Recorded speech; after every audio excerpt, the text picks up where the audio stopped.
Good morning to all of you.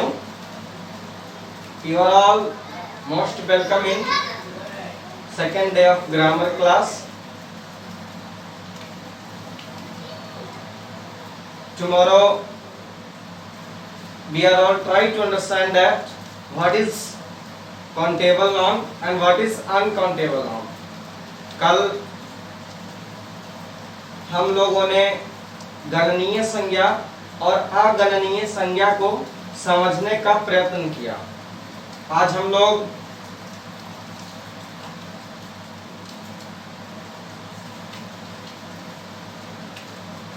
उसके आगे exercise 1 chapter page number 16 chapter का नाम है यूज ऑफ ए एंड ए और एन का प्रयोग।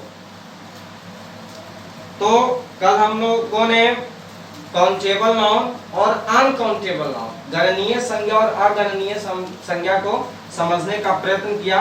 आज हम लोग where should be use a and where should be use an, हम लोग ए का प्रयोग कहाँ करते हैं और एन का प्रयोग कहाँ करते हैं, इस चीज को विस्तार पूर्वक समझने का कोशिश करते हैं। तो फर्स्ट ऑफ ऑल आप लोग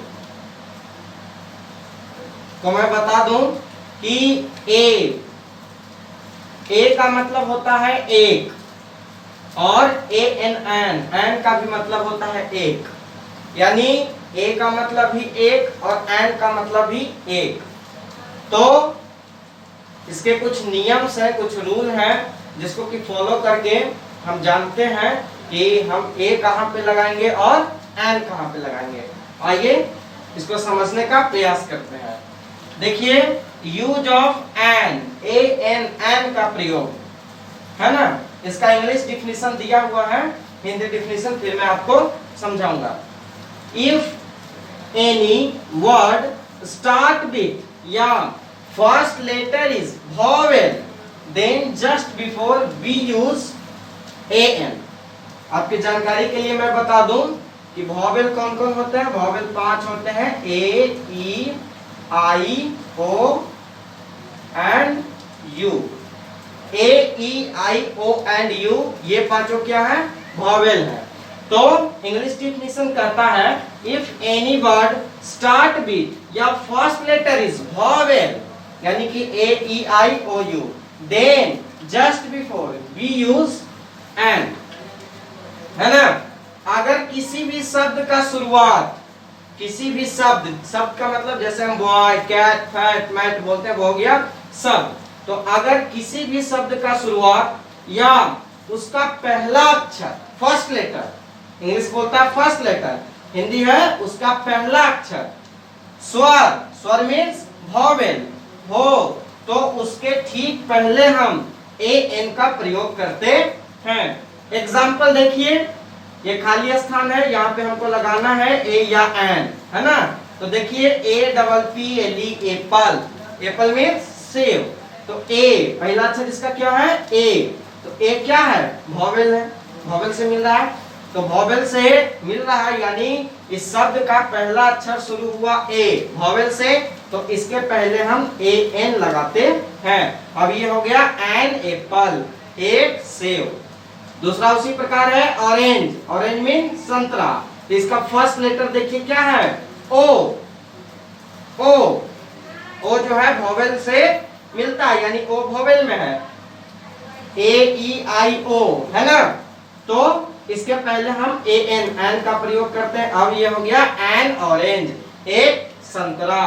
देखिए एलिफेंट, इसका पहला लेटर क्या है, वॉवेल, वॉवेल से मिल रहा है ए ई मिल रहा है ना, तो इसके पहले हम ए एन का प्रयोग करते हैं। अब ये हो गया एन एलिफेंट, एक हाथी, है ना। फिर उसी प्रकार देखिए है इग्लू, इसका पहला लेटर है आई जो कि वॉवेल से मिलता है, ए ई आई, है ना। तो इसके पहले हम ए एन का प्रयोग करते हैं, ये हो गया एन इग्लू, एक इग्लू बर्फ का घर, एडीसी। उसी प्रकार आगे होता है ना। अब दूसरा देखिए है यूज ऑफ ए, एन का प्रयोग हम लोग सीख लिए। दूसरा है यूज ऑफ ए का प्रयोग कहाँ करते हैं। इफ इंग्लिश डिफिनेशन है if any word start with या first letter is consonant. Consonant आपकी जानकारी के लिए मैं बता दूं कि वॉवेल को छोड़ा करके, वॉवेल को हटा करके जितने भी लेटर हैं अल्फाबेट के वो सभी कॉन्सोनेंट में आते हैं। All the letter except vowel are called consonant, यानी वॉवेल में जो लेटर आते हैं उन्हें छोड़कर बाकी सब लेटर कॉन्सोनेंट हो जाते हैं। तो बी, सी, डी, ई नहीं, ई तो यहाँ है वॉवेल में, तो एफ, जी, एच, उसी प्रकार आगे, तो ये सब क्या हो गया कॉन्सोनेंट। ओके, तो if any word start with या first letter is consonant then just before we use a. ये आपका इंग्लिश डिफिनेशन है, इसे आप कॉपी में नोट डाउन करके याद कर लेंगे, है ना। देखिए, अगर किसी भी शब्द का शुरुआत या उसका पहला अक्षर व्यंजन, व्यंजन मीन्स कॉन्सोनेंट, है ना, इसका हिंदी है। अगर किसी भी शब्द का शुरुआत या उसका पहला अक्षर कॉन्सोनेंट हो तो उसके ठीक पहले हम ए का प्रयोग करते हैं, है ना। अगर किसी भी शब्द का पहला अक्षर कॉन्सोनेंट हो तो उसके पहले ए एन प्रयोग करने के लिए रहेगा, तो हम ए का प्रयोग करते हैं। जैसे में एग्जांपल देखिए, ये खाली स्थान है, यहाँ पे हमको ए या एन भरना है ना। तो लिखा हुआ है बॉय, इसका पहला अक्षर हम देखते हैं बी, है ना। तो बी किससे मिल रहा है, वोवेल से मिल रहा है? नहीं, वोवेल से मिल रहा है नहीं, तो ये बी कॉन्सोनेंट है, बी कॉन्सोनेंट। तो हमने पढ़ा कि अगर किसी शब्द का शुरुआत या उसका पहला अक्षर कॉन्सोनेंट हो तो उसके पहले हम ए लगाते हैं। तो इस नियम से हम यहाँ पे ए लगा देते हैं। अब ये हो गया ए बॉय, यानी एक लड़का, है ना। ठीक उसी प्रकार यहाँ भी खाली स्थान है, लिखा हुआ है चाइल्ड, CHILD। तो सी है जो कॉन्सोनेंट है, पहला अक्षर, तो इसके पहले हम ए लगाते हैं, ए चाइल्ड, एक बच्चा, है ना। देखिए खाली स्थान है लायन, इसका पहला अक्षर एल है, यानी कॉन्सोनेंट है, तो कॉन्सोनेंट के पहले ए लगाते हैं, ए लायन, एक शेर, है ना। फिर देखिए गर्ल, गर्ल मीन्स लड़की, तो इसका हिंदी हमको नहीं देखना है, इसका पहला लेटर, फर्स्ट लेटर देखना है, जी कॉन्सोनेंट से मिल रहा है, मैच कर रहा है। तो कॉन्सोनेंट किसी भी शब्द का अगर पहला अक्षर कॉन्सोनेंट हो तो उसके पहले हम ए लगाते हैं। तो मैंने लगाया ए, एक गर्ल, एक लड़की, है ना।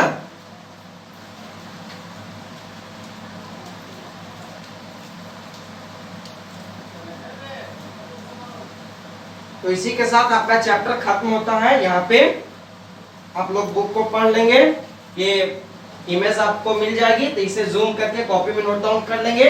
और देखिए यहाँ पे नोट है, नोट मीन्स कुछ बातें, है ना। This rule is not follow in material noun and abstract noun. ये जो नियम है ये मटेरियल नाउन, द्रव्यवाचक संज्ञा, और एब्स्ट्रैक्ट नाउन, भाववाचक संज्ञा में प्रयोग नहीं होता है। जैसे में अगर यहाँ पे रहेगा इंक, INK, तो इसे कहेगा कि हम ए लगाएंगे कि एन लगाएंगे, है ना। तो इंक क्या है, द्रव्य है, तरल है ना, द्रव्य है। तो इंक के पहले हम बच्चे यहाँ पे देख लेंगे कि आई है, ये तो वोवेल से है, तो एन लगा देंगे, जो कि गलत है। द्रव्यवाचक संज्ञा में आर्टिकल्स का प्रयोग नहीं होता है।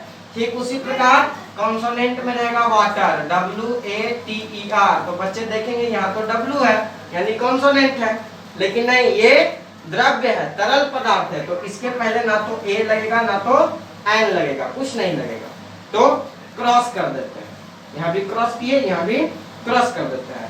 तो मटेरियल नाउन, एब्स्ट्रैक्ट नाउन में आर्टिकल्स प्रयोग नहीं होते हैं।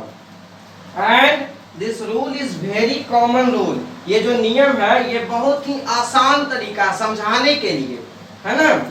When you read in higher class you may know different type of articles rule.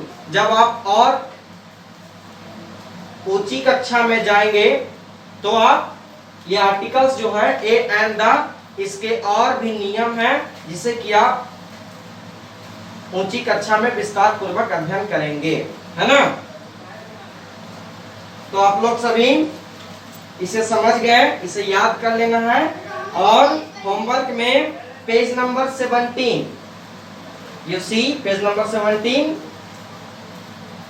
है ना। फर्स्ट है translate the following word into English. English में इसको लिखना एक प्याला, ए कप है ना, एन कप नहीं होगा, ए कप।